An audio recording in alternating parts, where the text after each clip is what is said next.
What you doing now, Dave? I'm pulling into a Love's. Big mistake. Absolutely. This is in Emerson, Georgia, about 38 miles north of Atlanta off of I-75. This Love's has one road for entry and exit. Yep. And boy, did it become a mess. We're Dave and Karen from Watts on Wheels, and we sold our sticks and bricks to RV full-time now that we are retired. We travel with our heavy-duty truck Leroy, our two K&M motorcycles, our DRV Dixie, and our smart car Zippy. Don't forget to subscribe and click on that bell to be notified when we post a new video. Well, as you pull into this Love's, you'll note the building straight ahead. You'll see that one again. So you got to come around this little corner and hang a left-hand turn to go to the fuel pumps. Or for parking. Or for parking, true. And as you can see, that parking is fairly tight in this facility. And the trucks will be going every which way, depending on if they were parking and then they want to leave, or if they want to go all the way around to get fuel. Right. And then we come across this cowboy. You know, to me it looks like he's gonna park that down that hole there. But no. And then you got another guy back there pulling out. You got another guy backing up trying to get into a spot or pulling out or something. Then you got a guy way in the back. I'm not sure what he's doing. So it looks like the brown one is pulling into that spot. Yep. Well, so now the one behind him and the white guy one. way in the back looks like he wants to come in.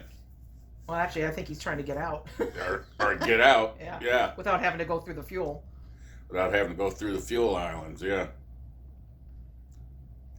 But the only way out of this place is through the fuel islands. Right. So now this guy in the brown one with the flat, he's just sitting there. And the other guy wants to come through. There's a Love's guy there on the left-hand side. And he's not directing traffic or anything. Well, you see, the guy in the brown truck believes everybody's a mind reader. Ah. Oh, here comes the Love's guy. Yeah. Okay, so we're sitting here waiting to see what in the world's going on because nobody's doing anything. Okay, so he starts to pull forward. Now the Love's guy says, oh, okay, well, I'll just go back to my building. Yeah.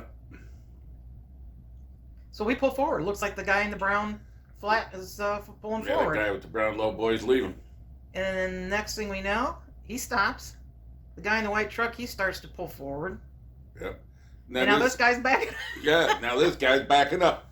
And he's got his horns blowing. Oh, yeah, he blows his horn at us. Here comes the guy with the Love's truck again.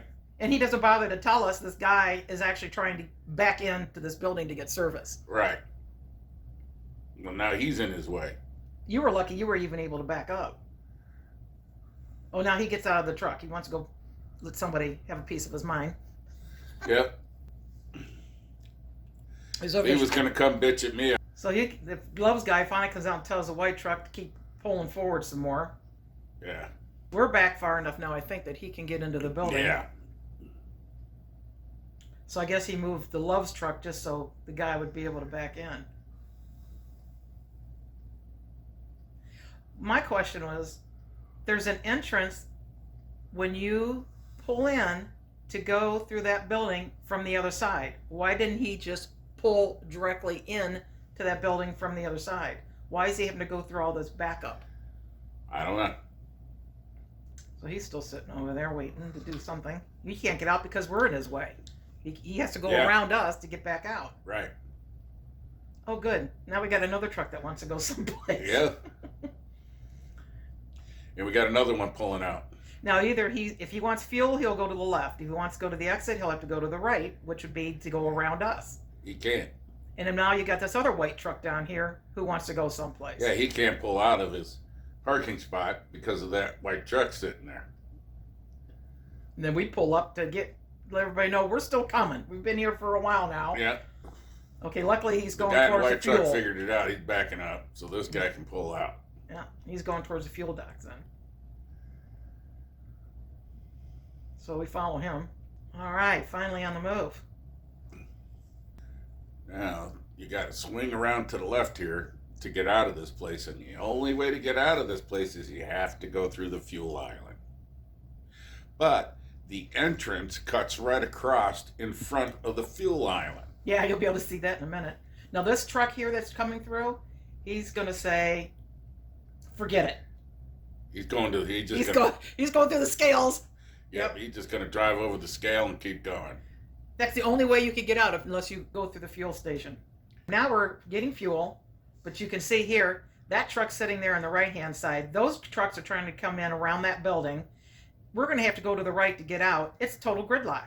I decided to go back and take a look at the reviews on this Love's, and I sure wish I would have done it ahead of time, because one person said, there's a definite need for a big truck stop at this location. This isn't it. Nearly impossible to get fuel.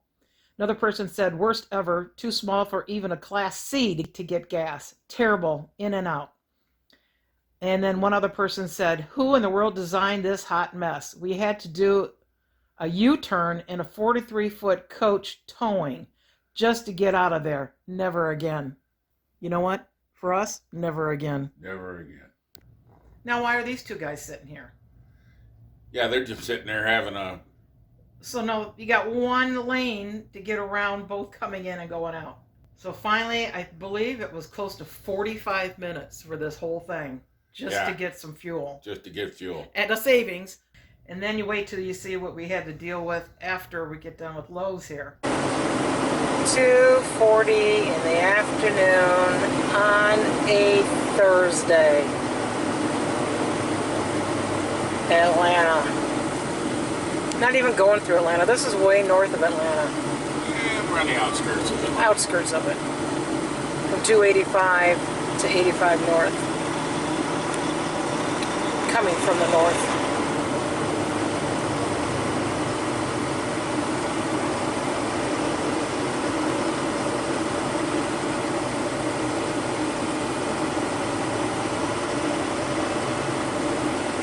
And there's no better way for us to get home. I hate this. Where's everybody going? Somewhere slowly. But we finally made it back to the marina with our RV. And we stay up in the front where there's a big open gravel parking lot. But this area also includes a launch. So there's always cars and trucks and trailers being parked there. Also, big heavy-duty trucks, because they pull out houseboats and other big boats in this area to get worked on. So you never know what's going to be in this parking lot. When we came back, they had this big Lazy Days there, and we had to ask a guy to move because we were parked next to Zippy over there on the right-hand side. So we finally got them to move out of our way, and we inched our way back into that corner. But the good news is we are no longer parking our RV there. We now have a spot in a brand new covered storage for RVs, and it's only 2.5 miles down the road. And so now we are undercover, which will be better for the RV and the heavy-duty truck. Thanks for watching. If you liked the video, please give us a thumbs up. We'd love to hear from you in the comments below, even if it's just to say hi. Don't forget to subscribe.